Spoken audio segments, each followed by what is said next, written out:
Good afternoon, everybody. I know it's the end of the day, so I'll make sure that I stay within my time. I also know some of my colleagues are here, so the pressure's on me. And Cash has warned me I'm very close to the stage. I thought if I fell off, so if it gets really bad, I'm going to fall off. You might find that more interesting. The presentation that I'm going to show you today was done by some people in my branch that work in the marketing sector. And we do education and awareness, but what we haven't done a lot of is social marketing. So I asked them if they'd go away and take a look at it. I think what you're going to find, and I hope what you're going to find at the end of this, is that one of the tools that we need, one of the countermeasures that we all need is social marketing. And we're not going to be able to crack a lot of the hard nuts without that. So I'm hoping you come to the same conclusion that we've come to. So let me start.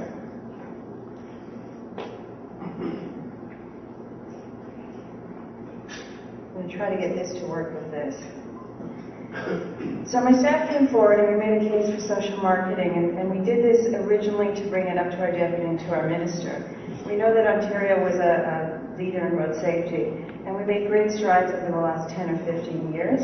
And we did that through legislation, we did that through enforcement, and we did that through education and awareness. But we also knew that the game was changing, and we were starting to see numbers that were plateauing, and we were trying to figure out how to go after those numbers and make them go lower. We also saw emerging trends, and we saw things that we couldn't really get through legislation and enforcement. I'm going to talk about that a bit at the end. So what we decided to do was look at road safety and look at it in a transformational way. And what are the things we could do that would be cost effective, and what are the things that we could do that would improve road safety? So in 2004, the World Health Organization declared traffic collisions a global crisis. And over the past decade, road safety has gained a lot of attention around the world. And what the World Health Organization asked for was that all countries aim to lower the deaths on their roads. Now, each year, astonishingly, 1.2 million people are killed in the world. That's over 3,000 people a day. We also have 50 million more suffer serious injuries every year, and largely as a result of preventable collisions. Now, when we put this together, we knew that Ontario was a road safety leader. For the last 11 years, we've always ranked number 1 or 2 as one of the first or second safest jurisdictions in North America. Also proudly to say our 2009 numbers show us to be number 3 in the world when we look at the OECD countries. But we also knew that our formula, although it was good, we still had a lot of deaths on our road. We had 564 people lose their lives in Ontario in 2009. As this clock shows, we have a lot of room for improvement. One person is killed every 16 hours, a collision every 2.4 minutes, someone is injured every 8.4 minutes, speeding injures somebody every 1.4 hours, and astonishingly still, drinking and driving injures somebody every 3 hours. So what we set out to do is we said, let's take a look at what happens around the world. Let's take a look at innovative jurisdictions and see what they do to prevent road deaths and injuries, and see if there's something we can learn from them that we're not doing. And what we found is that they invested significant amounts of time and money in social marketing. So now I'm going to walk you through some really fun examples of what's happening around the world. And I'm going to start with the UK, their Think campaign. I'm sure most people have heard of this. It was a great success and it's garnered a lot of praise around the world. It invests resources getting to know who their target audiences are. Its campaigns are based on a great deal of research and helps them hit their targets where they live. It uses broad range of channels, TV, radio, posters, and other media. Also focuses on reaching audiences early. They develop a lot of educational materials at the school age. So let me look at the Think posters. Each poster, as you can see, is cleverly conceived. It doesn't focus on death or destruction or shock marketing.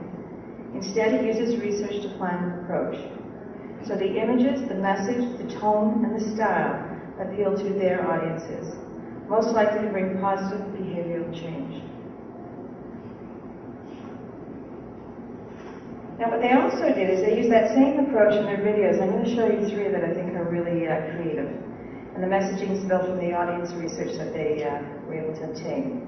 The first video is from the Child Pedestrian Campaign. Its illustrative style appeals to their target audience, children. It's serious, but it's not frightening. It doesn't talk about the boy being killed. I think he's squashed. Incorrect behaviors, consequences, incorrect behaviors.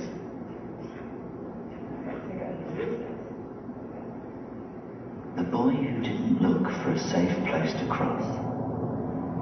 He couldn't be bothered to walk to a place where cars could be seen from a nice open space. So he crossed the road right next to a bend. Now his arm for some while will be struggling to mend. A car cannot dodge what it cannot see, so flatten the boy. Unfortunately, now he can't swim, dress himself, or go-kart, because his arm is all limp and falling apart. Always cross where you can see what's coming. You can see that that's not frightening for children, but they can learn from it, and they learn the correct behaviors and the incorrect behaviors and what they can do differently. The next video I'm going to show you is about motorcycles. The campaign was aimed to dispel perceptions that motorcycle riders wear dark helmets and they're irresponsible, they're not human, and they're threatening. This particular campaign got a life of its own through social media. Motorcyclists were on Facebook everywhere, putting their own family pictures up there and their own experiences. If you got to know me, I think that you would like me very much. If you got to know me, I think that you would like me very much.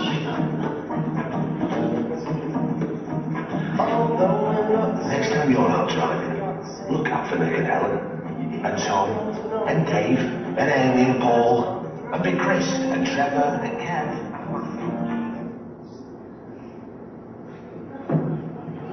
And the last video I'm going to show you is on drug driving, and we're all dealing with the same issues here in Canada.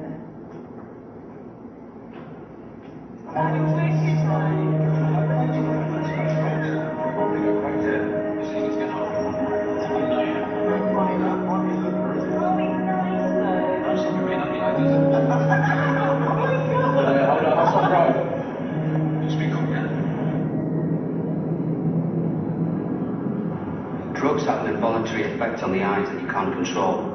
The police can spot this, and the penalties are exactly the same as those for drink driving.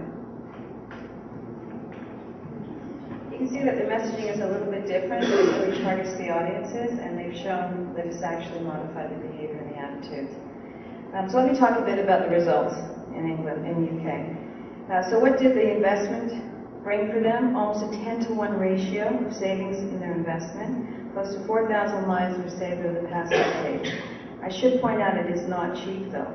They invested £20 million per year between 2000 and 2009. Obviously, the economy changed a little bit, but they still invest £5 million a year. Now let's head to New South Wales, the Pinky campaign. How do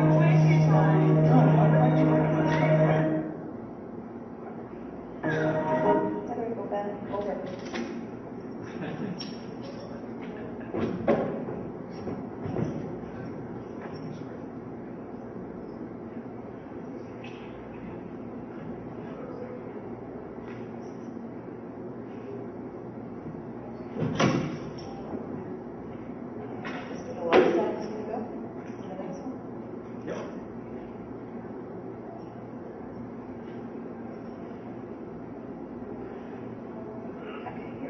Sorry about that.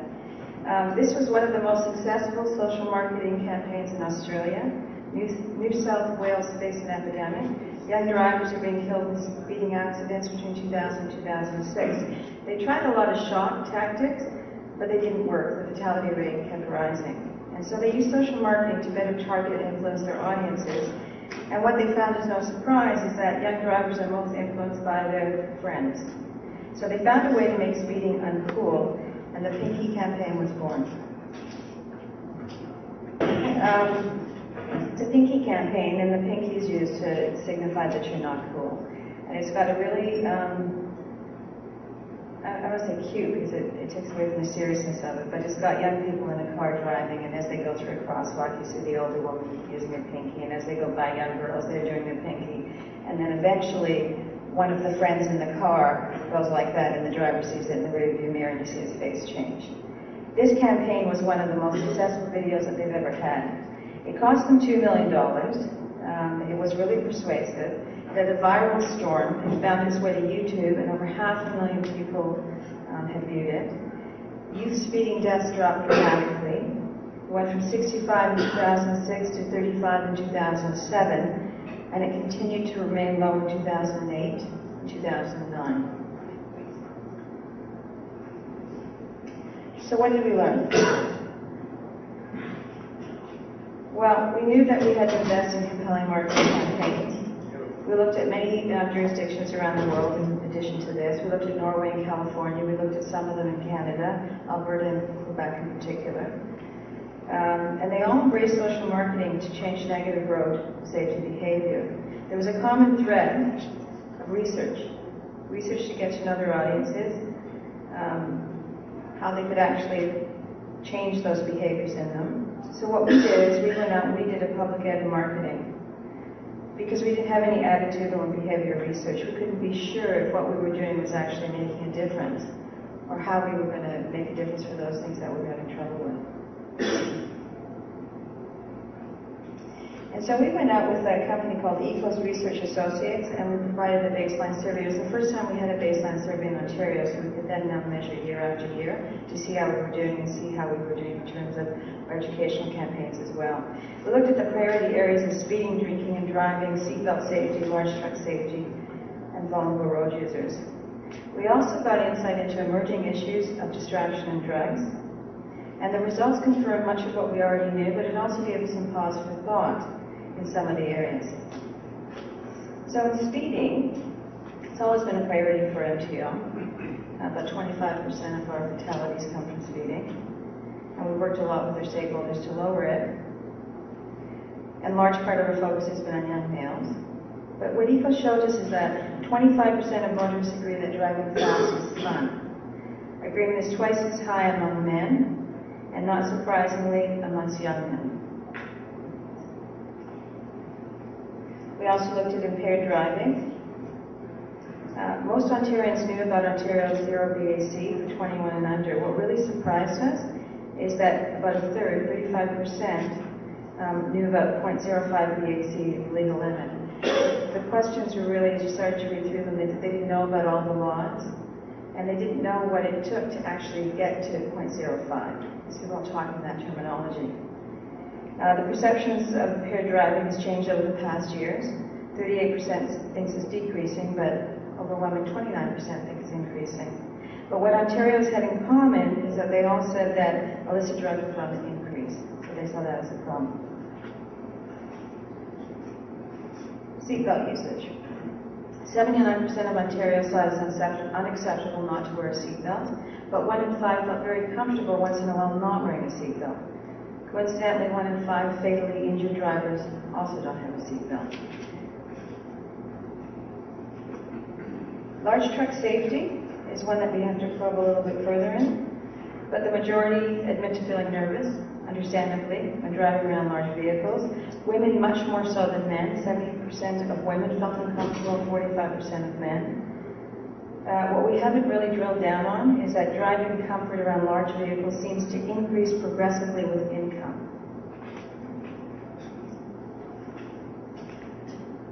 Vulnerable road users. There's agreement that drivers should take precautions when pedestrians and cyclists are on the road. 38% of motorists feel safe on the road. 16% feel pedestrians are safe. And only 4% feel that roads are safe for cyclists. Interesting, 1/3 of drivers feel cyclists do not belong on the road at all, and women are more likely than men to say that. So what do we look at for opportunities for change in leadership? Well, we have great opportunities, we think, to build on a solid foundation. We can enhance the way we market road safety. Rather than focusing primarily on public education, which we've done for the last 10 years, we like to be more targeted and have a social marketing approach.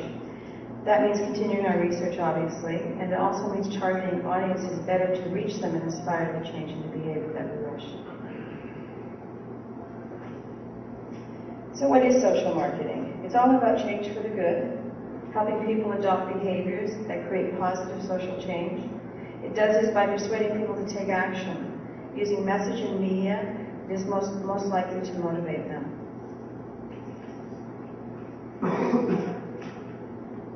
Now, we've all experienced social marketing campaigns in our lives in a number of ways, but smoking is probably one of the best examples in Ontario, and probably all throughout Canada. It's hard to remember, but this is how it used to be. Over time, numerous deaths and health campaigns changed behaviors and attitudes, and now what was once normal is seen as socially unacceptable. The story is the same for seatbelts. Many of us grew up in unbelted probably till the mid-70s, and so this was common. Again, over time, road safety campaigns built acceptance of the practice of laws that support it, and now we have people taking precautionary steps to ensure that the children don't do it.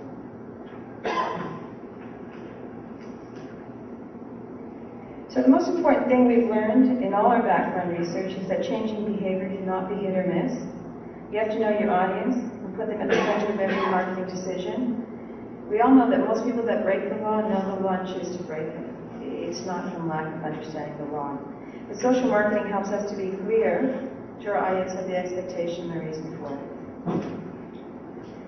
So the big question for us was, with social marketing work? And there's not really a lot of research out there, but there is some. And there's one study that was completed in 2011, a global study. It reviewed 119 social marketing campaigns in 12 different countries between 1975 and 2010. It had control groups as well. And it found that there was a reduction in crashes between 9 and 16%, average reduction of 12%. By comparison, in Ontario, over the last 10 years, we get an annual reduction of 2.8%. So to us, that suggested that social marketing campaigns could achieve a reduction in targeted groups of 10%. So the answer for us was yes. Based on our research and what we've learned, it could definitely work. So then the next question came, well, where do we begin? And so when we looked at the costs of the government, the leading causes of collisions, injury, and death in Ontario, they're essentially the same for all of us around the world. In addition to well-documented tragic human costs, which we have here, those are the direct costs to government: police, fire, ambulance, hospital, court costs. What's interesting to note is these are our numbers that come from fatalities and injuries from accidents.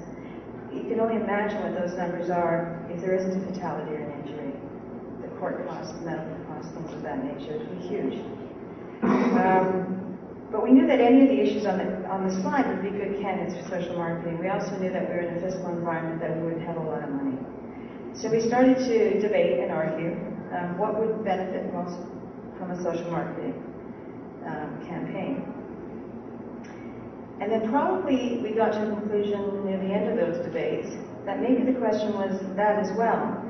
But what might only benefit from social marketing that we can't get through laws and we can't get through enforcement? And so we came up with 3 areas that we'd like to have a social marketing campaign when the time is right for us.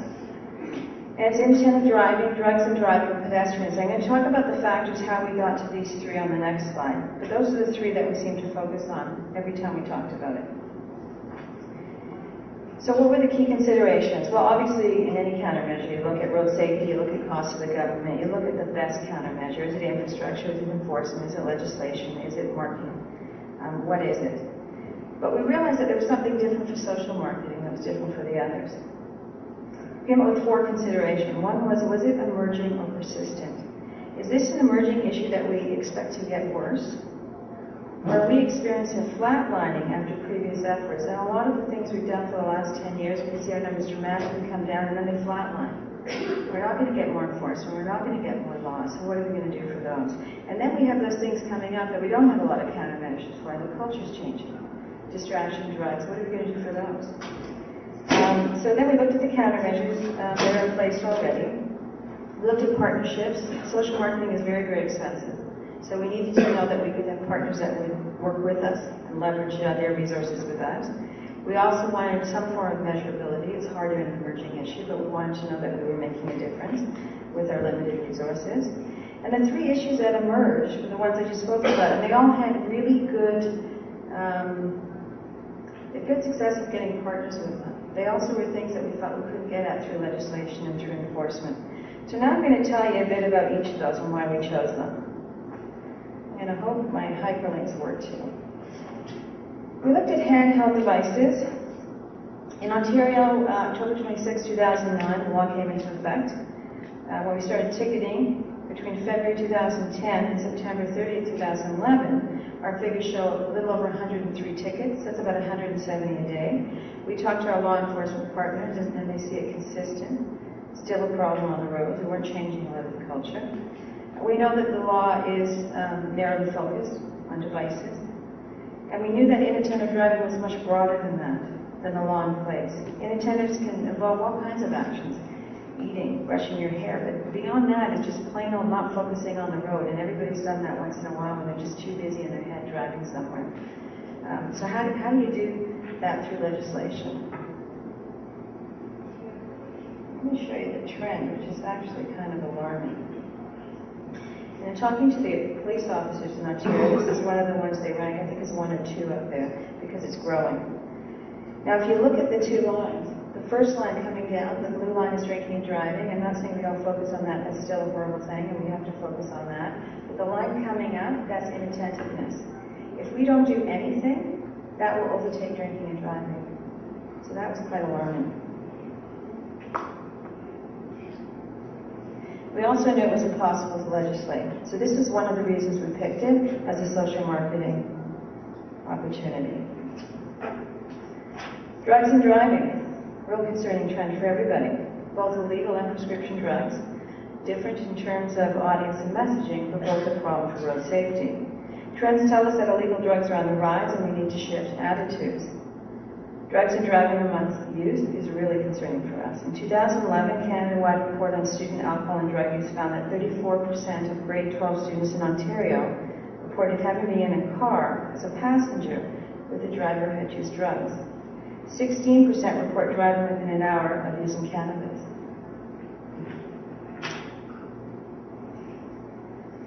So recent surveys indicate the use of drugs before driving is not uncommon and may rival alcohol. And here are the 6 most common. And we don't really have a lot of countermeasures for drugs right now, but we have a lot for drinking. In 2003, National Telephone Survey found that 17.7% of Canadians admitted to driving within 2 hours of using a psychoactive drug or medication. In this area, and we're doing a lot of work at CCMTA because we recognized it, we're in territory that is new for us in many respects. We don't have a lot of research, although we're getting it.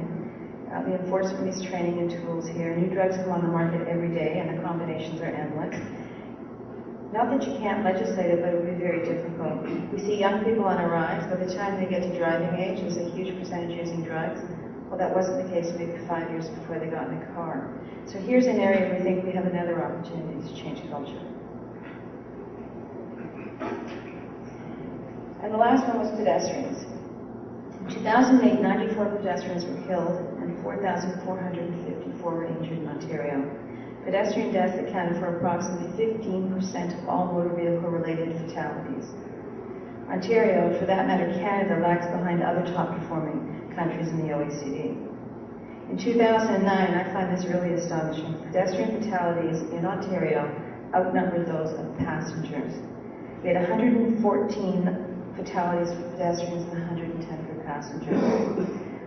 On November 7th, the coroner in Ontario launched a review into pedestrians. I'm just going to show you the top contributing factors.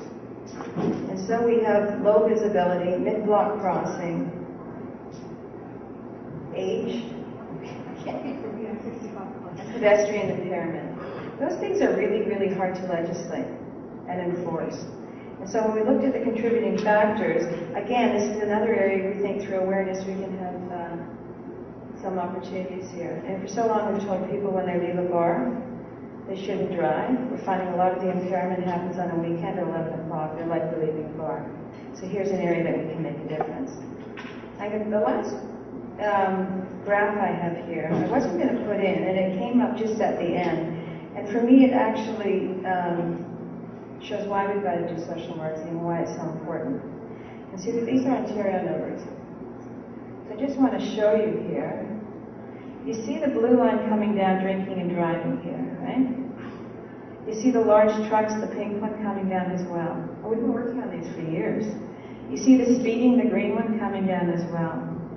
This orange one here, pedestrian, which we haven't done a lot of, because we don't really think of it as driving or road safety, but it is going up. If you take the inattentive driving coming along here, it's going up. So the two things that are going up that are very problematic in Ontario, and likely everywhere else I would think, are things that we don't have a lot of countermeasures for, but they're also things that we probably can't legislate for, and we probably can't put enforcement at. It's going to make a big difference, but we could do something with social marketing. So where are we in Ontario? We've put this together. We've got a biannual benchmarking survey that we're going to use to track attitudes and behavior. We're going to build campaigns based on target audience research and address our knowledge gaps. In June, I think June 18th, we're meeting with all of our key stakeholders. We're going to go through some of the numbers of the ECOS resource and some of our new numbers coming out from our road safety stats. And we're going to talk about how we can leverage each other and work together to actually work on social marketing campaigns and make a difference through education, awareness, and social marketing. Thank you.